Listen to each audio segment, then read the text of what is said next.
Hi friends, my name is Nandita. I am from Andhra Pradesh.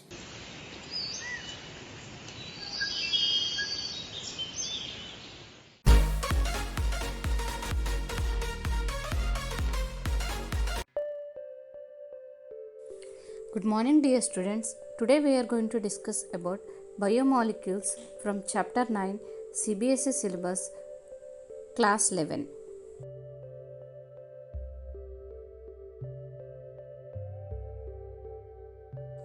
Children, there is a wide diversity in living organisms in our biosphere. Now a question that rises in our mind is all living organisms are made up of same chemicals, that is elements and compounds. You have learnt in chemistry how elemental analysis is performed. If we perform such an analysis on a plant tissue, animal tissue, or a microbial paste, we obtain a new list of elements like carbon, hydrogen, oxygen, and several other their respective content per unit mass of living tissue. If the same analysis is performed on a piece of Earth's crust as an example of non living matter, we obtain a similar list. What are the differences between the two lists? In absolute terms, no such differences could made out. All the elements present in a sample of earth crust are also present in a sample of living tissue. However, a closer examination reveals that the relative abundance of carbon and hydrogen with respect to the other elements is higher in any living organisms that in earth's crust.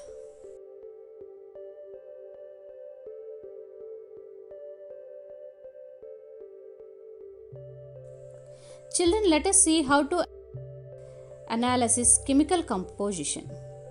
We can continue asking in the same way what type of organic compounds are found in living organism. How does one go about finding the answer? To get an answer, one has to perform a chemical analysis. We can take any living tissue, a vegetable or a piece of liver, etc., and grind it in a trichloroacetic acid using a mortar and a pestle. We obtain a thick substance. If we were to strain this through a cheesecloth or cotton, we would obtain two fractions.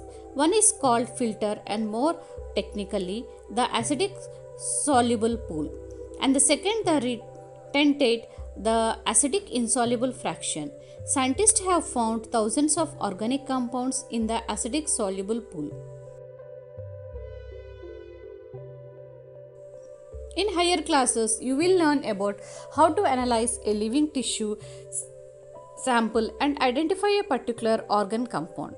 It will suffice to say here that one extract the compounds, then subjects that extract to various separations techniques till one has separated a compound from all the other compounds.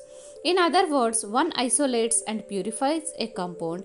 Analytical techniques, when applied to the compound, gives us an idea of the molecular formula and the probable structure of the compound. All the carbon compounds that we get from living tissues can be called biomolecules. However, living organisms have also got inorganic elements and compounds in them. How do we know this? A slightly different but destructive experiment has to be done. One weighs a small amount of living tissue and dry it.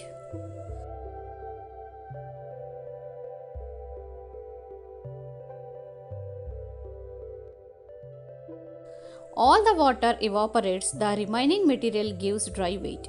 Now, if the tissue is fully burnt, all the carbon compounds are oxidized to gaseous form and are removed. What is remaining is called ash. This ash contains inorganic elements like calcium, magnesium, etc. Inorganic compounds like sulfate, phosphate, etc. are also seen in the acidic soluble fraction. Therefore, elemental analysis gives elemental composition of living tissue in the form of hydrogen, oxygen, chlorine, carbon dioxide, carbon, etc. While analysis for compounds gives an idea of the kind of organic and inorganic constituents present in the living tissue. From a chemistry point of view, one can identify functional groups like aldehydes, ketones, aromatic compounds, etc. But from a biological point of view, we shall classify them into amino acids, nucleotide bases, fatty acids, etc.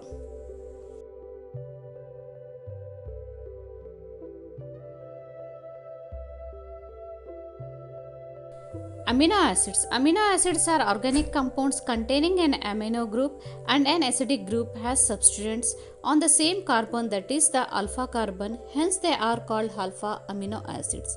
They are substituted methynes.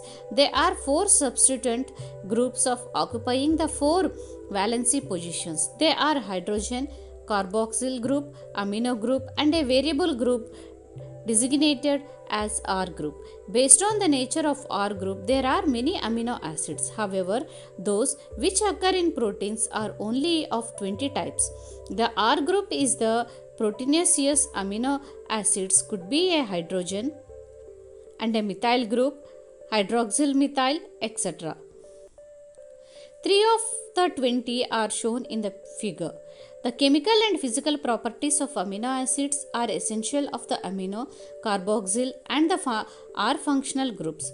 Based on number of amino and carboxyl groups, there are acidic, basic and neutral amino acids. Similarly, there are aromatic amino acids like triosin, phenylalanine, tryptophan, etc. A particular property of amino acid is the ionizable nature of NH2 and COOH groups.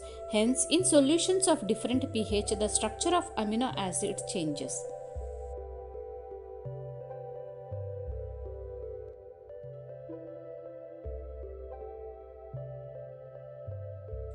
Lipids.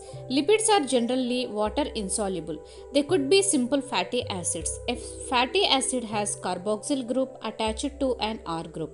The R group could be a methyl or ethyl of higher number of CH2 groups, means 1 carbon to 19 carbons. For example, palmitic acid has 16 carbons including carboxyl carbon. Arachidonic acid has 20 carbon atoms including the carboxyl carbon. Fatty acid should be saturated or unsaturated. Another simple lipid is glycerol, which is trihydroxypropane. Many lipids have both glycerol and fatty acids. Here the fatty acids are esterified with glycerol. They can be then monoglycerides, diglycerides and triglycerides. These are also called fats and oils based on melting point. Oils have the lower melting point and hence remain as oil in winters. Can you identify fat from the market? Some lipids have phosphorus and phosphorylated organic compound in them. These are phospholipids. They are found in cell membrane. Lecithin is one example. Some tissues, especially the neural tissue, have lipids with more complex structure.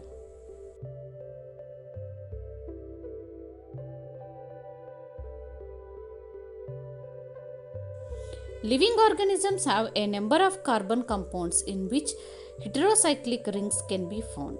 Some of these are nitrogen bases: adenine, guanine, cytosine, uracil and thymine. When found attached to a sugar, they are called nucleosides. If a phosphate group is also found esterified to the sugar, they are called nucleotides. Adenosine, guanosine, thymidine, uridine and cysteine are nucleosides. Endylic acid, thymidyllic acid, guanilic acid, uridylic acid and cystidylic acids are nucleotides. Nucleic acids like DNA and RNA consists of nucleotides only. DNA and RNA functions as genetic material.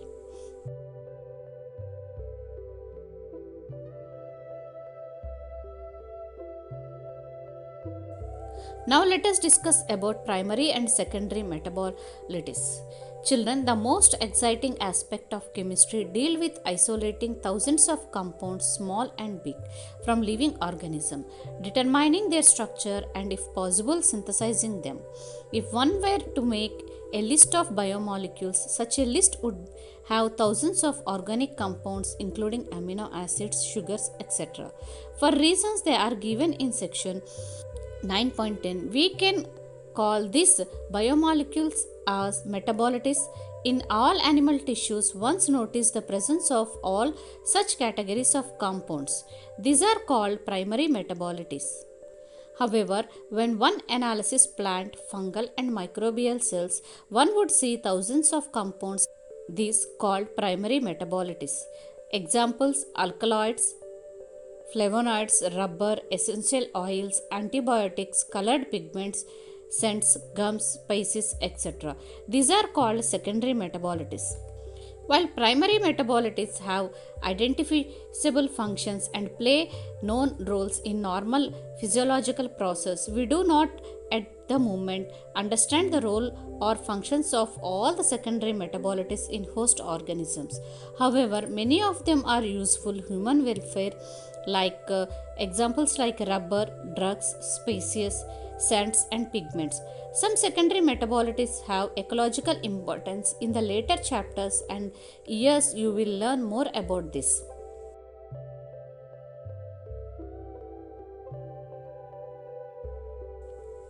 Children, now let us study in detail about what is macromolecules. There is one figure common to all those compounds found in the acid soluble pool.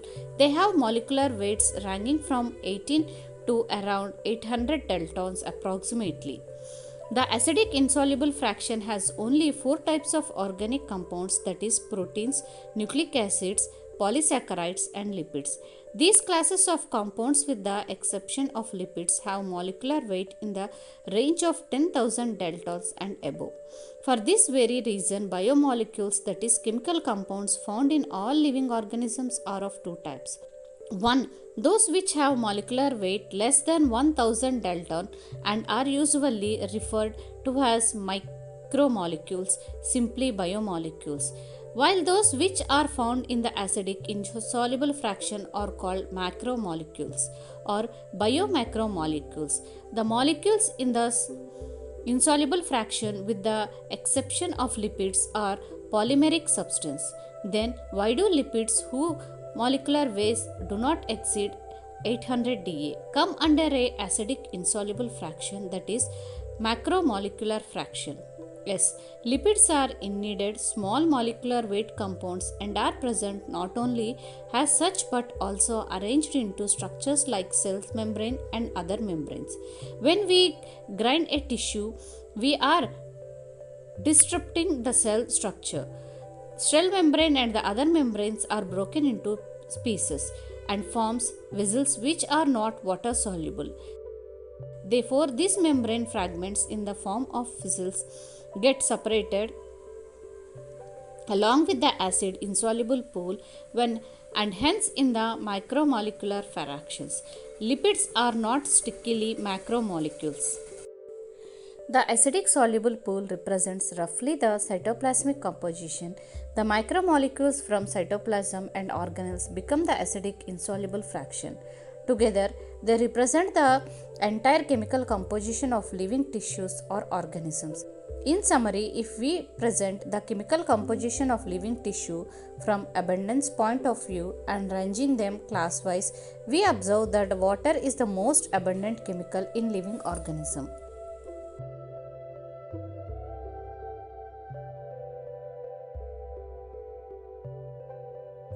Let us discuss about proteins. Proteins are polypeptides. They are linear chains of amino acids linked by peptide bonds. Each protein is a polymer of amino acids. There are 20 types of amino acids. Example: alanine, cysteine, proalanine, tryptophan, lysine, etc. A protein is a heteropolymer and not a homopolymer. A homopolymer has only one type of monomer repeating n number of times. This information about the amino acid content is important as later in your nutritional lesson. You will learn that certain amino acids are essential for our health and they have to be supplied through our diet. Hence, dietary proteins are the source of essential amino acids. Therefore, amino acids can be essential or non essential amino acids through our diet food. Proteins carry out many functions in living organisms. Some transport nutrients across cell membrane and some fight infectious organisms. Some are hormones, some are enzymes, etc. Collagen is the most abundant protein in animal world and ribulose biphosphate carboxylase oxidase means rubisco is the most abundant protein in the whole of the biosphere.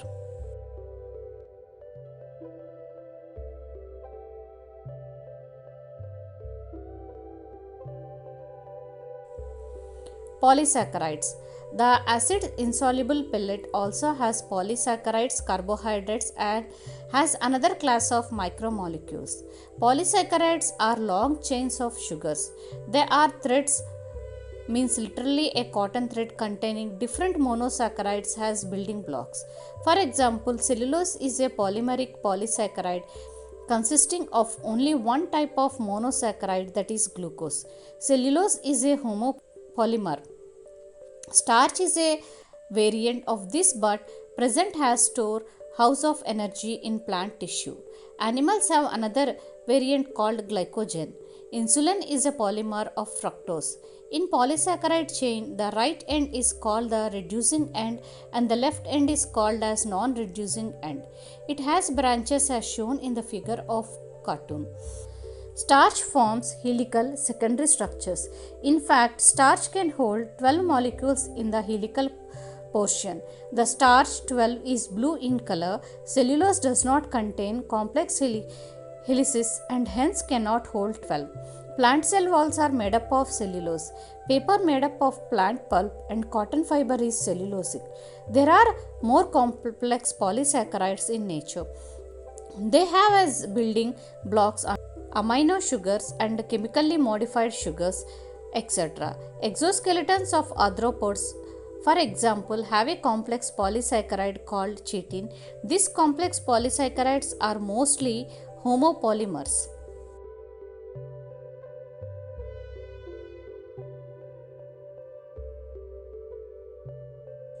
Nucleic acids. The other type of macromolecule that one would find in the acidic insoluble fraction of any living tissue is the nucleic acid. These are polynucleotides together with polysaccharides and polypeptides. These compress the true micromolecular fraction of any living tissue or cell. For nucleic acid, the building block is a nucleotide. A nucleotide has three chemical distinct components. One is a heterocyclic compound, the second one is monosaccharide, and the third one a phosphoric acid or phosphate. As you noticed in the heterocyclic compounds in nucleic acids are nitrogenous bases named adenine, guanine, uracil, cystine, cytosine, and thymine. Adenine and guanine are substituted purines while the rest has substituted pyrimidines.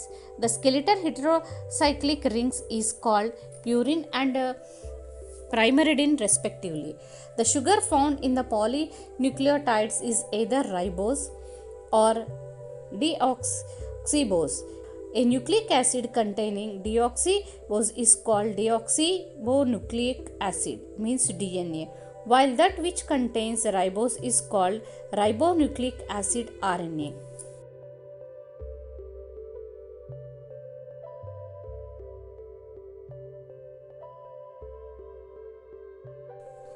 Now let us study the structure of proteins. Proteins, as mentioned earlier, are heteropolymers containing strings of amino acids.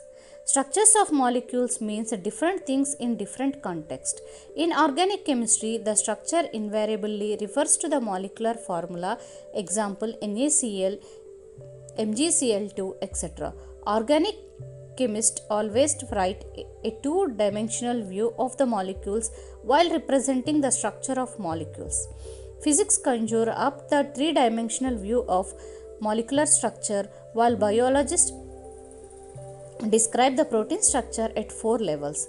The sequence of amino acids, that is the positional information in a protein, which is the first amino acid, which is the second one, and so is called the primary structure of a protein. A protein imagined as a line, the left end represented by the first amino acid and the right end represented by the last amino acid.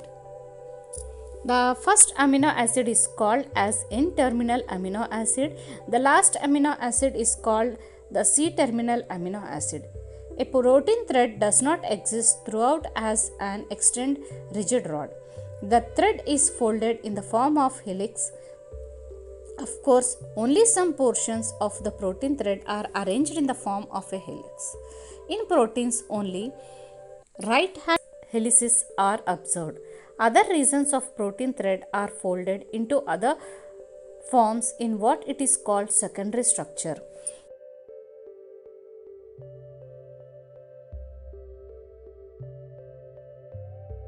In addition, the long protein chain is also folded upon itself like a hollow woolen ball, giving rise to the tertiary structure. This gives us three-dimensional view of a protein. Tertiary structure is absolutely necessary for the many biological activities of proteins. Some proteins are an assembly of more than one polypeptide or subunits. The manner in which these individual folded polypeptides or subunits are arranged with respect to each other. Example, liner string or spares arranged one upon each other in the form of a cube or plate, etc. It is the architecture of protein, otherwise it is called as quaternary structure of a protein. Adult human hemoglobin consists of 4 subunits. 2 of these are identical to each other, hence 2 subunits of gamma type and 2 subunits of beta type together constitute the hemoglobin.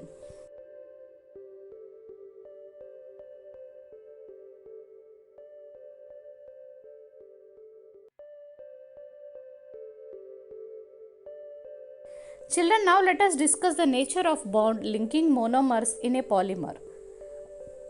In a polypeptide or a protein, amino acids are linked by peptide bond, which is formed when the carboxyl group of one amino acid reacts with another group of the next amino acid with the elimination of water moiety.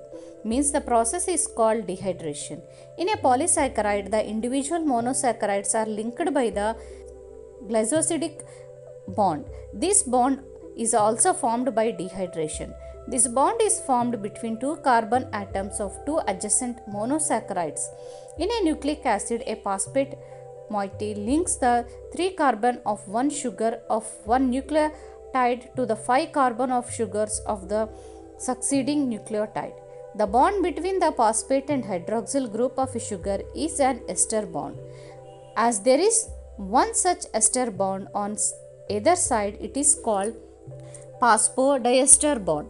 Nucleic acids exhibit a wide variety of secondary structures. For example, one of the secondary structure exhibited by DNA is the famous Watson-Crick model. This model says that DNA exists as a double helix.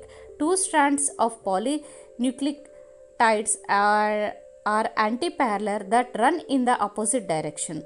The backbone is formed by the sugar phosphate is sugar chain.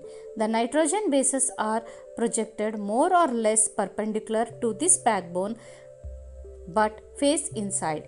A and G of one stranded compulsorily base pairs with T and C respectively on the other strand. There are 2 hydrogen bonds between A and T and 3 hydrogen bonds between G and C. Each strand appears like a helical staircase. Each step has ascent in representing by a pair of bases. At each step of ascent, the strand turns 36 degrees. One full turn of helical strand would involve 10 steps or 10 base pairs. Attempt drawing a line diagram. The pitch would be 34 degrees angle. The rise per base pair would be 3.4 wrangles this form of DNA with the above mentioned silent features is called bDNA. In higher classes, you will be told that there is more than a dozen forms of DNA named after English alphabets with unique structural features.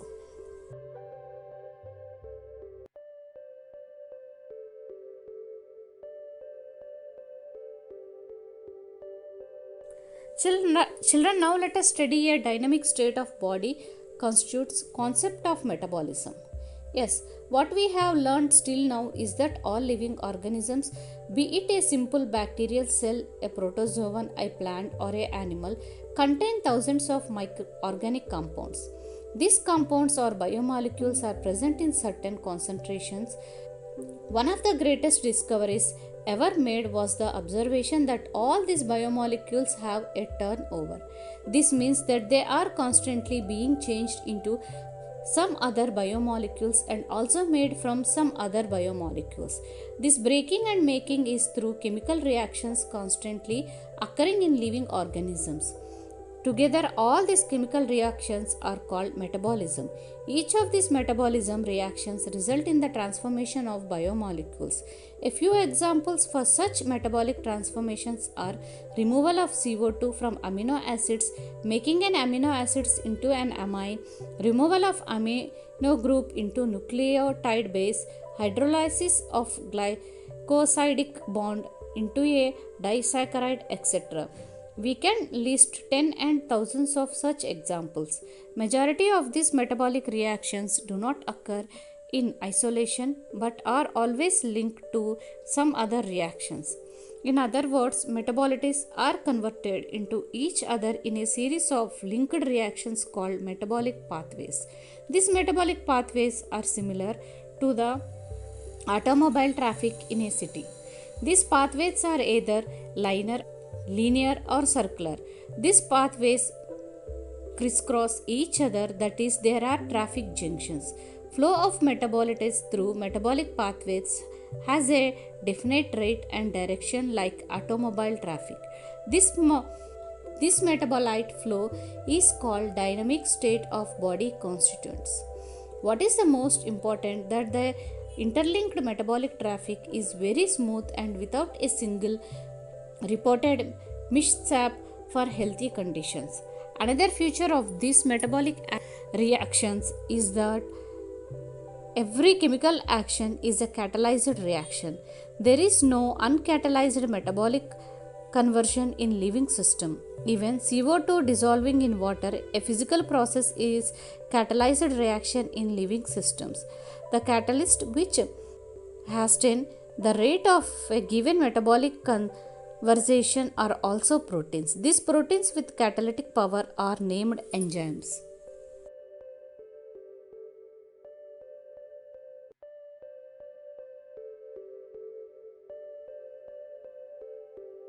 Children, now let us study the metabolic basis for living organisms. Metabolic pathways can lead to more complex structure for a simple structure or lead to a simpler structure from a complex structure. Examples of glucose becomes lactic acid in our skeletal muscle. The former cases are called biosynthetic pathways or anabolic pathways. The later constitute degradations and hence they are called catabolic pathways. Anabolic pathways are accepted consume energy. Assembling of a protein from amino acids requires energy input. On the other hand, catabolic pathways lead to the release of energy. For example, when glucose is degraded to lactic acid into our skeletal muscle, energy is liberated. This metabolic pathways from glucose to lactic acid, which occurs in 10 metabolic steps, is called glycolysis. Living organisms have learned to trap this energy liberated during degradation and store it in the form of chemical bonds. As and when needed, this bond is utilized for biosynthetic, osmotic and chemical work that we perform. The most important form of energy currency in living system is the bond energy in a chemical called adenosine triphosphate, means ATP. How do living organisms derive this energy? What strategies that they evolved?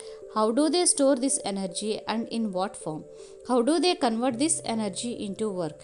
You will study and understand all this a subdiscipline called bioenergetics later in your higher classes.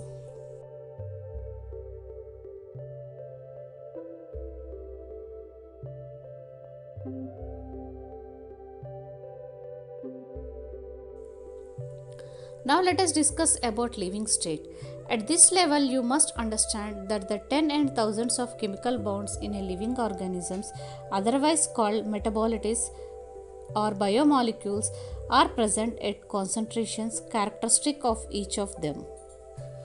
For example, the blood concentration of glucose in a normal healthy individual is 4.2 ml to 6.1 ml, while that of hormones would be in nanograms. The most important factor of biological system is that all living organisms exist in a steady state characterized by concentrations of each of these biomolecules.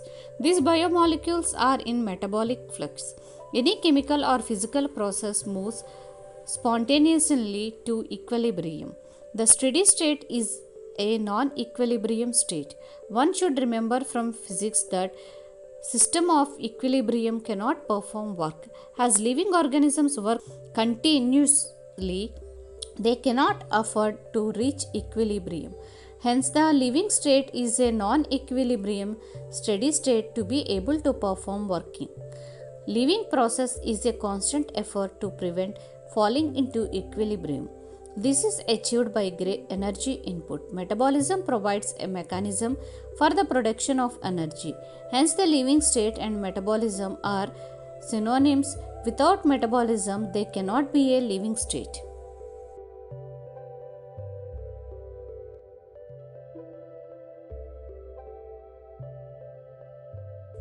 Now let us discuss about enzymes. Almost all enzymes are proteins. There are some nucleic acids that behave like enzymes. They are called ribosomes. One can despite an enzyme by a line diagram. An enzyme, like any protein, has a primary structure, that is amino acid sequence of the protein. An enzyme, like any protein, has secondary and the tertiary structure. When you look at the tertiary structure, you will notice that the backbone of protein chain folds upon itself. The chain crisscrosses itself and hence many cysts or pockets are made. One such pocket is active site. An active site of an enzyme is a creative or pocket into which the substrate fits. Thus, the enzyme through their active state catalyze reactions at a high rate. The enzyme catalysts differ from inorganic catalysts in many ways, but one major difference needs mention. Inorganic catalysts work efficiently at higher temperature and higher pressures. When enzymes get damaged at high temperatures, however, enzymes isolated from organisms who normally live under extremely very high temperature and are stable and retain their catalytic power even at high temperature, means up to 80 degrees centigrades to 90 degrees centigrades. Thermal stability is thus an important quality of such enzymes isolated from thermophilic organisms.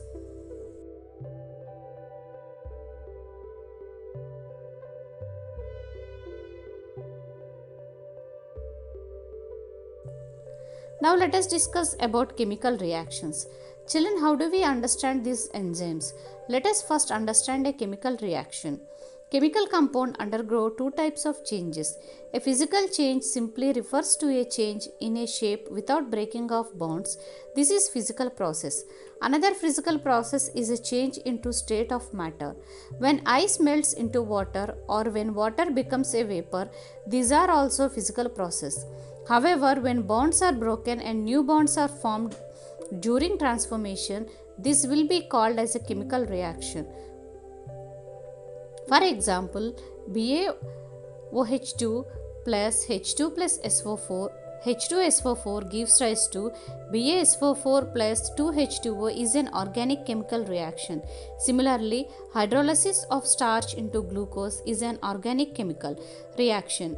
Rate of physical or chemical process refers to the amount of product formed by unit time. It can be expressed rate. PT rate can be called velocity if the direction is specified. Rates of physical and chemical process are influenced by the temperature among the other factors. A general rule of thumb is that rate doubles or decreases by the half every 10 degrees centigrade change in either direction. Catalyzed reactions proceed at rates vastly higher than that of uncatalyzed ones. When enzyme catalyzed reactions are observed, the rate would be vastly higher than the same but uncatalyzed reactions, for example, CO2 plus H2O, which gives rise to carbonic anhydrates, H2CO3, carbon dioxide, water, and carbonic acid. In the absence of any enzyme, this reaction is very slow with about 200 molecules of H2CO3 being formed in an hour. However, by using the enzymes present within the cytoplasm called carbonic anhydrates, the reaction speeds dramatically with about 6 lakhs molecules being formed every second. The enzyme has accelerated the reaction rate by about 10 million times. The power of enzyme is incredible needed. There are thousands of types of enzymes, each catalyzing a unique chemical or metabolic reaction. A multi-step chemical reaction, when each of these steps is catalyzed by the same enzyme, complex or different enzyme, is called metabolic pathway. For example, is actually a metabolic pathway in which glucose becomes pyruvic acid through then different enzymes catalyzed metabolic reactions. When you study respiration in chapter 14, you will study this reaction. At this stage, you should know that this very metabolic pathway with one or two additional reactions gives rise to a variety of metabolic end products. In your skeletal muscle, under anaerobic conditions, lactic acid is formed. Under normal aerobic conditions, pyruvic acid is formed. In yeast, during fermentation, the same pathway leads to the production of ethanol, alcohol. Hence, in different conditions, different products are possible.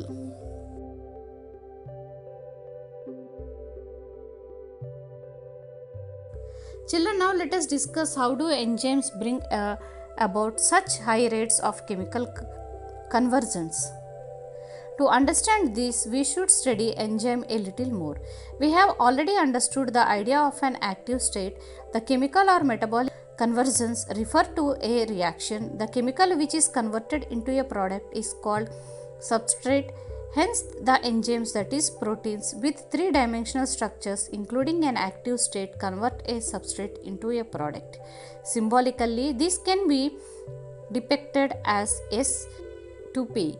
It is now understood that the substrate S has to bind the enzymes at its active state within a given left or pocket. The substrate has to diffuse towards the active site. There is thus an obligatory formation of ES complex. E stands for enzyme. This complex formation is transient phenomena. During the state where substrate is bound to enzyme active state, a new structure of the substrate called transition state structure is formed. Very soon after the expected bond making is completed, the product is released from the active site. In other words, the structure of substrate gets transformed into the structure of products S.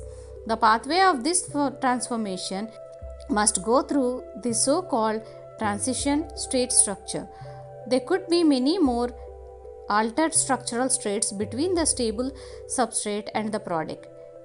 Implicit in this statement in the fact that all the other intermediate structural states are unstable. Stability is something related to energy status of the molecule or the structure. Hence, when we look at this pictorially through a graph, it looks like something as in figure 9.6. The y-axis represents the potential energy content, the x-axis represents the progressing of a structure transformation or states through the transition state. You would notice two things: the energy level difference between S and P. If P is at a lower level than S, the reaction is an exothermic reaction. One needed not supply energy in order to form the product. However, whether it is an exothermic or spontaneous reaction or an endothermic or energy requiring reaction, the S has to go through a much higher energy state or transition state. The difference in average energy content of S from that of this transition state is called activation energy. Enzymes eventually bring down this energy barrier, making the transition of S to P more easily.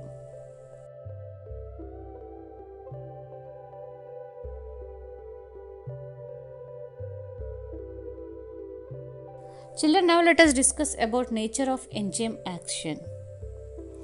Each enzyme E has a substrate as binding site in its molecule so that a highly reactive enzyme substrate complex ES is produced.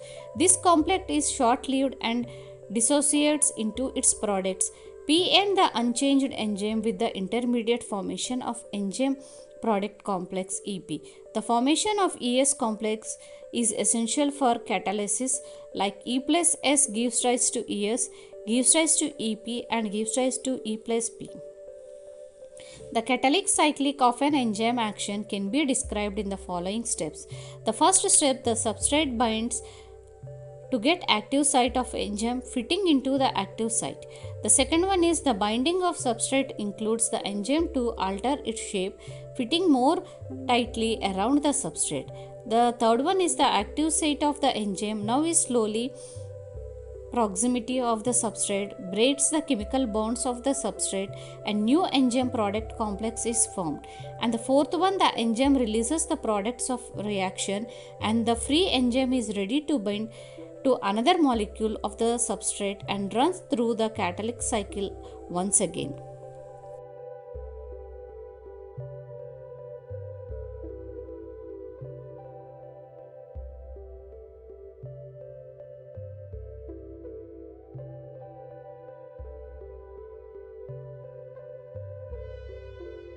Children, now let us discuss the factors affecting enzyme activity. The activity of an enzyme can be affected by a change in the conditions which can alter the tertiary structure of the protein. This includes temperature, pH change in substrate concentration or binding of a specific chemicals that regulate its activity.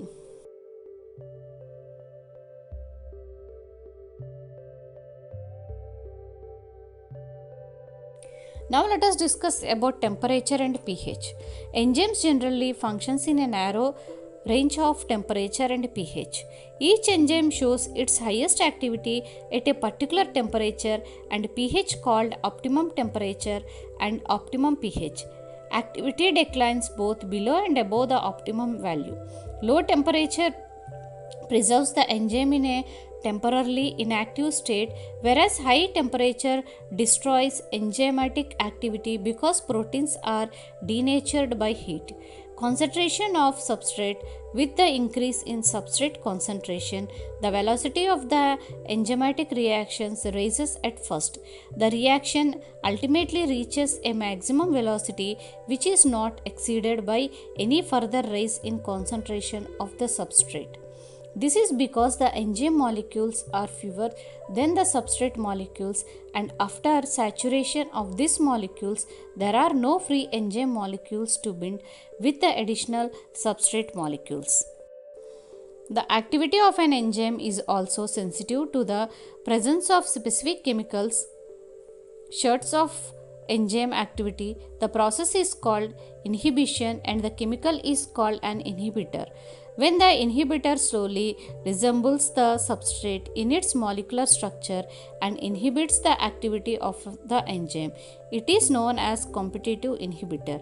Due to its close structural similarity with the substrate, the inhibitor competes with the substrate for the substrate in ending site of the enzyme. Consequently, the substrate cannot bind, and as a result, the enzyme action declines. Example, inhibition of succin dehydrogenase by malonate, which closely resembles the substrate succinate in structure. Such competitive inhibitors are often used in the control of bacterial pathogens. Children, now let us discuss about classification and nomenclature of enzymes. Thousands of enzymes have been discovered, isolated, and studied. Most of these enzymes have been classified into different groups based on the type of reactions they catalyze. Enzymes are divided into 6 classes, each with 4 to 13 subclasses and named accordingly by their 4-digit number.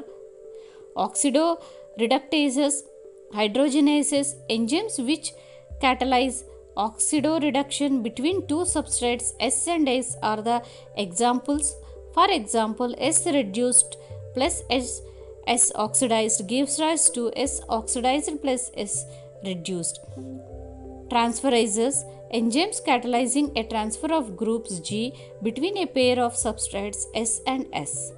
Hydrolysis, enzymes catalyzing hydrolysis of ester, ether, peptide, glycoside, CC, and PN bonds, etc.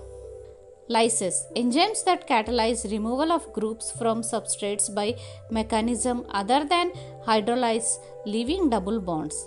Isomerase, including all enzymes catalyzing interconversion of optical geometric positional isomers.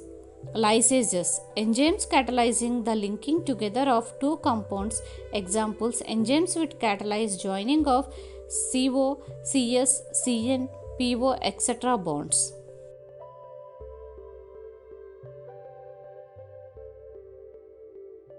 Children, now let us discuss about cofactors. Enzymes are composed of one or several polypeptide chains. However, there are a number of cases in which non-protein constituents called cofactors are bound to the enzyme to make the enzyme catalytically active. In this instance, the protein portion of the enzyme is called apoenzyme. Three kinds of cofactors may be identified: prosthetic group, coenzymes, and metal ions. Prosthetic groups are organic compounds and are distinguished from other cofactors in that they are tightly bound to the apoenzyme. For example, in peroxidase and catalase, which catalyze the breakdowns of hydrogen peroxide to water and oxygen.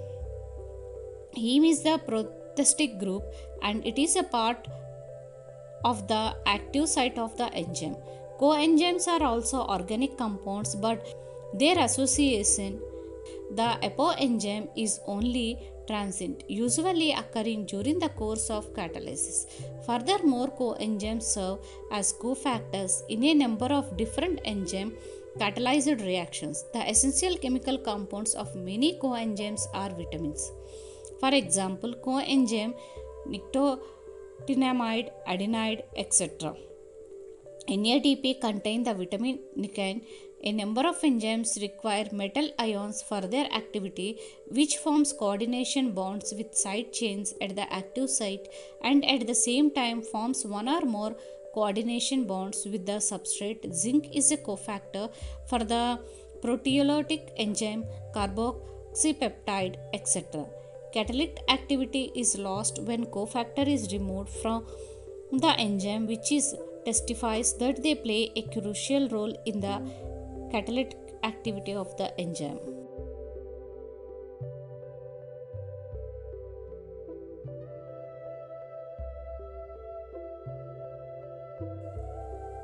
Thank you.